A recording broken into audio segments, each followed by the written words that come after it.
Tax 27 நேயர்களுக்கும் அனைத்துலக ஆன்மீக அன்பர்களுக்கும் அடியேனின் வணக்கங்களும் வாழ்த்துக்களும்.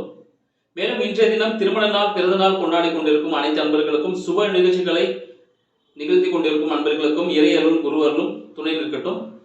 ரொம்ப நாள் நம்ம வீடியோஸ் போடாமல் இருந்தோம், இப்போ நம்ம வீடியோஸ் போட போகிறோம். இதில் என்ன விஷயங்கள் சொல்ல போகிறோம் பார்த்தீங்கன்னா, இந்த ஆண்டு நடைபெற்ற தமிழக சட்டமன்ற தேர்தலுக்கான ரிசல்ட் என்னவா இருக்கும், மே 4 வரக்கூடிய ரிசல்ட் என்னவா இருக்கும் அப்படின்றது தான் இப்போ நம்ம வீடியோவில் பார்க்க போகிறோம். இது அனைத்தும் பார்த்தீங்கன்னா அந்த 4 தலைவர்களோட சுய ஜாதகத்தின் அடிப்படையில் கணித்த ஒரு கணிப்பு தான். நான் எந்த விதமான ஒரு கட்சிக்கும் ஆதரவாக பேசுகிறேன் அப்படின்னு யாரும் நேர்கள் நினைக்க வேண்டாம். நான் ஒரு பொதுப்படையான ஒரு நபர், உங்களின் நண்பர், உங்களில் ஒருவன் தான் நான். ஸோ என்ன விஷயம் நடக்க போது பார்த்தீங்கன்னா, இந்த முறை 4 முனை போட்டிகளாக இருந்த டிஎம்கே, ஏடிஎம்கே, டிவிகே, நாம் தமிழர் கட்சி, சரிங்களா, இவங்க 4 முனை போட்டிகளாக இந்த முறை போட்டிகள் நடந்தது. இதில் நிறைய பிரச்சாரங்கள், நிறைய முன்னாடி சொல்லியிருந்தோம், இந்த கட்சிகள்லாம் கூட்டணி வைப்பதற்கான வாய்ப்புகள் இருக்குன்ட்டு. அதே போல கூட்டணியும் அமைஞ்சது அப்படின்னே சொல்லலாம். 4 தலைவர்களும் பார்த்தீங்கன்னா இந்த ரிசல்ட் வர அன்னைக்கு அவங்களுக்கு எப்படி இருக்கு, எலெக்ஷன் டேட் அன்னைக்கு அவங்களோட ஜாதகம் எப்படி செயல்பட்டு இருக்கு அப்படின்னு நம்ம இப்போ கணிச்சிருக்கோம். இதில் பார்த்தீங்கன்னா ஒரு நோட்டா அப்படின்னு சொல்லக்கூடிய இந்த கட்சியில் விருப்பம் இல்லாதவர்கள் இந்த வாக்குகள் பார்த்தீங்கன்னா 2% வாய்ப்புகள் அதிகமாக இருக்குன்னு சொல்லலாம். மீண்டும் 4ஆம் இடத்தை பிடிக்கக்கூடிய தலைவர் யாருன்னு பார்த்தீங்கன்னா நாம் தமிழர் கட்சி, சீமான் ஐயா அவர்கள் அப்படின்னு சொல்லலாம். ஏற்கனவே நன்றாக சென்று கொண்டிருந்த வாக்கு சதவீதம் இந்த முறை அவருக்கு கொஞ்சம் பின்னடைவை கொடுத்திருக்கு அப்படின்னு அவரோட ஜாதகம் சொல்லுது.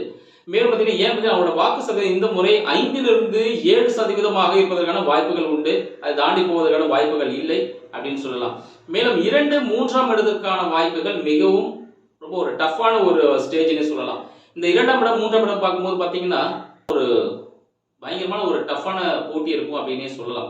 ஏன்னு பார்த்தீங்கன்னா நம்மளோட தமிழக வெற்றி கழகம் அப்படின்னு சொல்லக்கூடிய விஜய் ஐயா அவர்கள் தொடங்கிய புதிய கட்சியின் மூலமாக பல்வேறு நபர்கள் இணைந்திருந்ததாலும், மேலும் அவருடைய சுய ஜாதகத்தின் படி இந்த காலகட்டத்தில் அவர் கட்சி தொடர்ந்த வாய்ப்புகள் இருந்தது. மேலும் அரசியல் வருவதற்கான சான்சஸ் நிறைய இருக்கு. ஆனால் ஆட்சி அமைப்பாரா அப்படின்னு கேட்டீங்கன்னா பல இடத்துல போட்டிகள் இருந்ததாக இருந்தாலும் இந்த முறை பார்த்தீங்கன்னா 2ஆம் இடத்திற்கான போட்டி மிகவும் டஃப்பான ஒரு போட்டியாக தான் இருக்கும்னு சொல்லலாம்.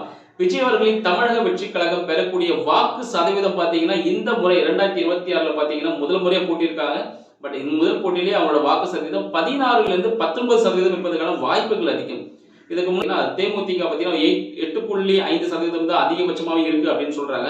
ஆனால் இந்த முறை நடைபெற்ற தேர்தலில் தமிழக வெற்றி கழகம் புதிய ஒரு உச்சத்தை எட்டக்கூடிய வாய்ப்பாக 16லிருந்து 19% இருப்பதற்கான வாய்ப்புகள் அதிகமா இருக்கு. 20% +1 -1 மாதிரி தான், சரிங்களா. முன்ன பின்ன ஒரு 1% முன்னணி வேறுபாடுகள் இருக்கலாம். மேலும் இவர்களுக்கு பிடிக்கக்கூடிய சீட்டுகள் எத்தனை சீட்டு உங்களுக்கு கிடைக்கும் அப்படின்னு பாத்தீங்கன்னா கண்டிப்பாக 2 சீட்டு கிடைப்பதற்கான வாய்ப்புகள் உண்டு. மேலும் யாருக்கூடாது கூட்டணி மேல் வச்சாலும் இன்னும் வைக்க வாய்ப்பு இல்லை. தமிழக கட்சிகளுக்கு பார்த்தீங்கன்னா அவங்களோட ஓட்டு சதவீதம் சொல்லியிருந்தோம் நம்ம. மேலும் பார்த்தீங்கன்னா சீட்டுகள் எத்தனை கிடைக்கும் அப்படின்னு பார்த்தீங்கன்னா 2 சீட்டுகள் கிடைப்பதற்கான வாய்ப்புகள் உண்டு. அதிகபட்சமாக 4லிருந்து 6 சீட்டுகள் கிடைப்பதற்கான வாய்ப்புகள் இருக்கு அப்படின்னே சொல்லலாம். ஆனால் பெரும்பான்மையான இடங்களில் தமிழக வெற்றி கழகம் பார்த்தீங்கன்னா ஒரு 2ஆம் இடத்தை பிடிக்கும் ஒரு டஃப்பான இடம், 2ஆம் இடத்தை பிடிப்பதற்கான வாய்ப்புகள் அதிகமாக இருக்குன்னு சொல்லலாம். அப்போ கண்டிப்பா பாத்தீங்கன்னா 3ஆம் இடம் அப்படின்னு சொல்லக்கூடிய யாரு அப்படின்னு உங்களுக்கு நல்லாவே தெரிஞ்சிருக்கும். யாருன்னு பாத்தீங்கன்னா அனைத்து இந்திய அண்ணா திராவிட முன்னேற்ற கழகம், எடப்பாடி பழனிசாமி ஐயா அவர்கள் அப்படின்னு சொல்லலாம். ஏன் இந்த முறை ஆட்சி அமைக்க மாட்டாருன்னா தேர்தல் நாள் என்றும் தேர்தல் ரிசல்ட் என்றும் பாத்தீங்கன்னா அவரோட சுய ஜாதகத்தின் படி பாத்தீங்கன்னா அந்த அளவுக்கு ஒரு சரியான ஒரு சாதகமான சூழ்நிலை இல்லை அப்படின்னே சொல்லலாம். இதன் மூலமாக அவங்களோட வாக்கு வங்கி பாத்தீங்கன்னா இந்த வாட்டி எவ்வளவு சீட்டுகள், எத்தனை சதவீதம் வாக்குகள் பெறுவார்கள் அப்படின்னு பாத்தீங்கன்னா ஒரு 25லிருந்து 29% வாக்குகள் பெறுவதற்கான வாய்ப்புகள் உண்டு அப்படின்னு சொல்லலாம்.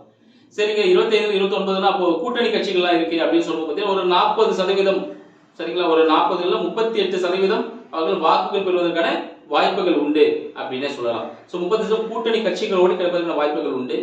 மேலும் இந்த கூட்டணி கட்சிகள் கிடைக்கும் பொழுது பாத்தீங்கன்னா நம்ம அண்ணா திராவிட முன்னேற்ற கழகம் கூட்டணி எவ்வளவு சீட்டுகள் பிடிப்பாங்க அப்படின்னு பாத்தீங்கன்னா 80லிருந்து 90 சீட்டுகள் பிடிப்பதற்கான வாய்ப்புகள் உண்டு அப்படின்னு சொல்லலாம். ஸோ அப்போ பார்த்தீங்கன்னா முதலாவது இடத்தில் இருக்கக்கூடியது திராவிட முன்னேற்ற கழகம், ஸ்டாலின் ஐயா அவர்கள் தான். ஸோ அவங்க தான் ஆட்சியை பிடிப்பாங்களா கேட்டீங்கன்னா கண்டிப்பாக இந்த முறை மைனாரிட்டி திமுக ஆட்சியை பிடிப்பதற்கான வாய்ப்புகள் உண்டு. மெஜாரிட்டி சொல்ல மைனாரிட்டியா பிடிப்பதற்கான வாய்ப்புகள் உண்டுன்னு சொல்லலாம். ஏன்னு பார்த்தீங்கன்னா இந்த தேர்தல் நாள் என்று ஐயா ஸ்டாலின் அவர்களின் அவரோட சுய ஜாதகத்தின் அடிப்படையில் ஆராய்ந்தது பார்த்தீங்கன்னா இந்த முறை பார்த்தீங்கன்னா பல இடங்களில் தோல்விகள் இருந்தாலும் மைனாரிட்டியாக ஆட்சி அமைக்கக்கூடிய ஒரு வாய்ப்பு டிஎம்கே திராவிட முன்னேற்ற கழகத்தில் இருக்கு. ஸோ கடந்த ஆண்டை போல இல்லாமல் இந்த ஆண்டு இன்னும் சிறப்பாக அவரோட ஆட்சி அமையும் அப்படின்னு நம்புறோம். இதுல அவங்களோட வாக்கு வங்கிகள் எவ்வளவு இருக்குன்னு பாத்தீங்கன்னா, டிஎம்கேக்கு பாத்தீங்கன்னா இந்த முறை 45% 48% வாக்குகள் பெறுவதற்கான வாய்ப்புகள் உண்டு. இவங்க தன்னிச்சையாக இவரோட சீட் எவ்வளவு இருக்குன்னு பாத்தீங்கன்னா ஒரு 115 120க்குள்ளதான் இருக்கும். சரிங்களா? இவங்களோட சீட்டு அதிகபட்சமாக 115 113 120க்குள்ள இவங்க சீட் இருக்கிறதுக்கான வாய்ப்புகள் உண்டு. கூட்டணி கட்சிகளோடு அப்படின்னு பார்க்கும்போது இவங்களோட வாக்கு சதவீதம், சரிங்களா, வாக்கு சதவீதம் எத்தனை சீட்டுகள் அமையும் பாத்தீங்கன்னா ஒரு 165 155 155 to 165. ஸோ இந்த அளவுக்கான ஒரு இடங்களில் சீட்டுகள் வாக்குகளை பெற்று, சரிங்களா, இந்த இடங்களில் வெற்றிகளை பெற்று அவர்கள் ஆட்சி அமைப்பதற்கான வாய்ப்புகள் இந்த 2026 இருக்கு அப்படின்னு சொல்லலாம். ஸோ மீண்டும் டிஎம்கே ஆட்சி அமைப்பதற்கான வாய்ப்புகள் உண்டு. மேலும் நம்மளோட நிறைய அன்பர்கள் இருக்காங்க. ஸோ அவங்களோட தனிப்பட்ட இந்த எம்எல்ஏ கேண்டிடேட்ஸ் அவங்களாம் நம்ம ஆராயும் பொழுது இந்த விஷயங்கள் நம்மளுக்கு புலப்பட்டது. அதுதான் இன்னைக்கு உங்க கூட பகிர்ந்துக்கலாம் நினைச்சிருந்தேன். மே 4 அன்னைக்கு என்ன ரிசல்ட் வரப்போகுது அப்படின்னு பார்ப்போம். ஸோ நம்மளோட கணிப்போம், அன்றைய ரிசல்ட்டும் எப்படி இருக்குன்னு பார்ப்போம். நன்றி, வணக்கம்.